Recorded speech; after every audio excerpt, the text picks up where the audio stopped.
Fala, bando de louco, tudo bem? Vamos direto ao assunto. O atacante equatoriano Gonzalo Plata, hein? Tá forçando a barra para vir para o Timão no final de semana. Ele ficou fora do jogo do Al-Sadd. Há quem diga que forçou a barra, há quem diga que está machucado. Eu fui atrás da informação e vou passar para vocês. Vamos falar também sobre o presidente Augusto Melo. Esta noite, o Conselho Deliberativo do Corinthians se reúne no Parque São Jorge para ouvir esclarecimentos sobre alguns pontos que eles entendem ser importantes. Então, vamos falar bastante sobre isso, sobre o futuro do presidente Augusto Melo a partir de agora. E, em meio a tudo isso, o Timão volta a campo amanhã para enfrentar a equipe do Red Bull Bragantino pelas oitavas de final da Copa Sul-Americana. Eu sou Ivan Andrade, você está aqui no 12 em Campo. Seja bem-vindo, se inscreva no canal e bora falar de Corinthians.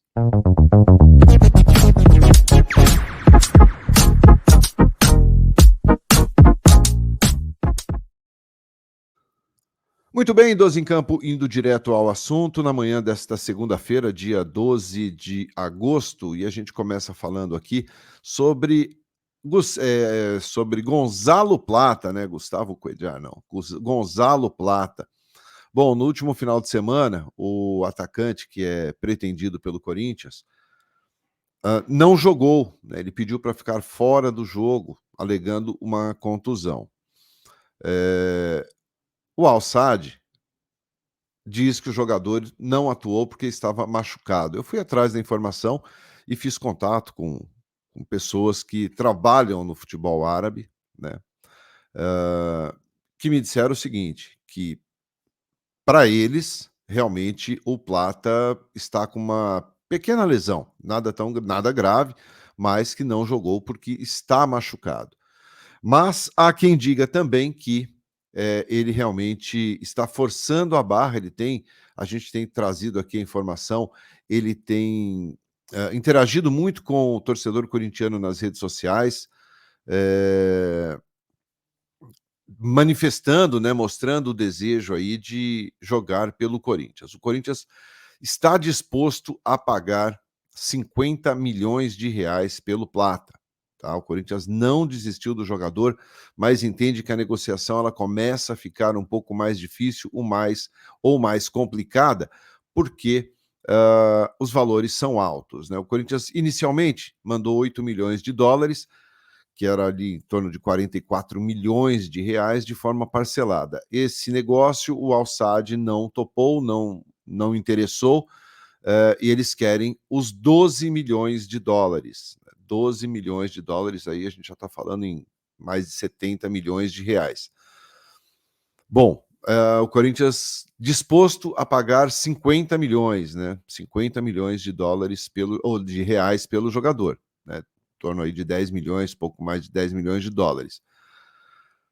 Mas está difícil a negociação, está difícil. O clube árabe é ruim de negócio, eles não vão abrir mão de um jogador que eles entendem que seja importante. Mas o Plata ficou meio que sem ambiente com a chegada do novo treinador, que é o mesmo treinador da seleção equatoriana, que acabou afastando o jogador durante aquele período de data FIFA, né? Ele saiu depois, ele saiu para uma baladinha e acabou sendo punido lá pelo treinador, aí o ambiente ficou meio pesado.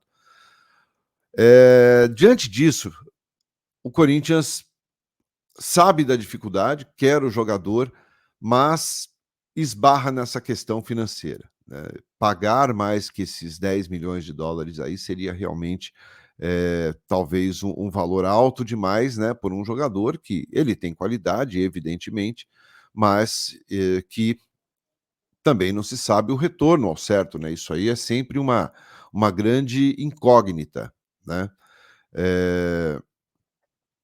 Mas o Corinthians segue otimista. O Corinthians espera ainda por um desfecho positivo. O fato do jogador não ser relacionado para o último jogo mostra também que ele, né, se for um migué, como a gente costuma falar, tá dando aquela forçada na barra. Até porque ele postou uma foto nas Maldivas, né? Então, assim, ele estava machucado e ao mesmo tempo estava nas Maldivas, e o negócio ficou meio ruim. né, ficou bastante ruim para ele lá. Mas, assim, não acredito que o Al-Sadd vá ceder à pressão do jogador. Acho que, né, pela informação que eu tive, é que terá que, né, o Corinthians terá que pagar este valor aí na casa dos 12 milhões de dólares. O Al-Sadd não abre mão deste valor para recuperar aí o investimento que fez, né, quando trouxe o Plata para o time. Então, o Corinthians tem até o dia 2 de setembro para definir essa situação, mas as coisas começam a ficar um pouco mais difíceis nesse sentido. Com relação ao Arce, segue a negociação com a LDU. Essa é uma negociação um pouco mais simples.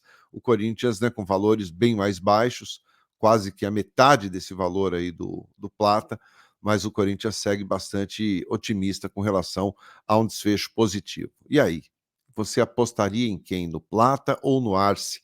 Quero saber a sua opinião. Comenta aí.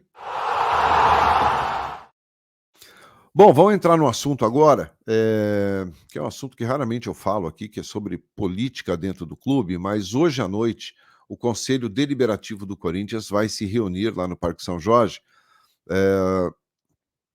e deve apresentar um pedido formal para que o presidente Augusto Melo preste esclarecimentos, tá, junto à comissão de ética sobre alguns assuntos bastante importantes dentro do clube, como, por exemplo, o final, né, daquele contrato com a Pixbet ainda, sobre o contrato com a VaideBet, né, que foi interrompido, todo mundo sabe aí os motivos, né?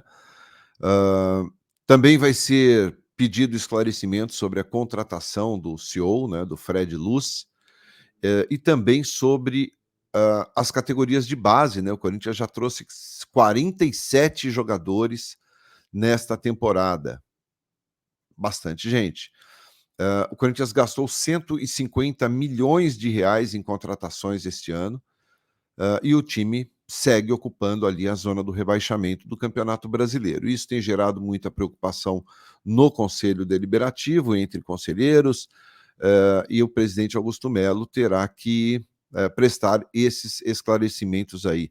Tá? Isso aí pode desencadear, à medida que ele for falando, um pedido de afastamento momentâneo até que ele tenha um prazo para esclarecer todos esses pontos, e aí a presidência do clube passa a ser exercida pelo senhor Osmar Stabile, que é o primeiro vice-presidente. O segundo vice-presidente é o doutor Armando Mendonça. Né? Então, pela ordem, o senhor Osmar Stabile assumiria a presidência por um período temporário até que o presidente Augusto Melo esclareça, né, o que o conselho entende que deve ser esclarecido. E claro que o torcedor também quer saber sobre esses negócios, né, como é que ficou realmente essa questão de vai de bet, essa questão da base, com tantos garotos sendo contratados aí, esse investimento de 150 milhões, né, contratações equivocadas, e o clube seguindo aí numa dificuldade muito grande dentro do Campeonato Brasileiro. Então, hoje à noite, as coisas no Parque São Jorge prometem bastante, né, bastante conversa, vai ser bastante complicado lá à noite de hoje, com conselheiros cobrando aí o presidente Augusto Melo explicações sobre todos esses assuntos. E aí, o que você acha? Bom, em meio a tudo isso, em meio a Gonzalo Plata, em meio a Augusto Melo, o Corinthians entra em campo amanhã pela Copa Sul-Americana, né, onde enfrenta o Red Bull Bragantino, lá em Ribeirão Preto, jogo válido pelas oitavas de final do campeonato da Copa Sul-Americana. É muita competição. E o Corinthians, claro, faz o primeiro jogo fora de casa. O Ramon Dias já disse que não abrirá mão de nenhuma competição, mas a gente sabe que é difícil manter um nível alto nas três. No Campeonato Brasileiro não tem conseguido. Na Copa do Brasil avançou às quartas de final e agora tenta a sorte aí dentro da Copa Sul-Americana. Mais tarde eu volto com mais informações sobre este jogo entre Corinthians e Red Bull Bragantino, né? Ou Red Bull Bragantino e Corinthians, e também sobre mais novidades do Timão, quem sabe no período da tarde, já com novidades com relação aí a Alex Arce, tá bom? Deixe seu like se você gostou do conteúdo, se inscreva aqui no canal, obrigado, tenham todos uma ótima segunda-feira, a gente se vê mais tarde, tchau.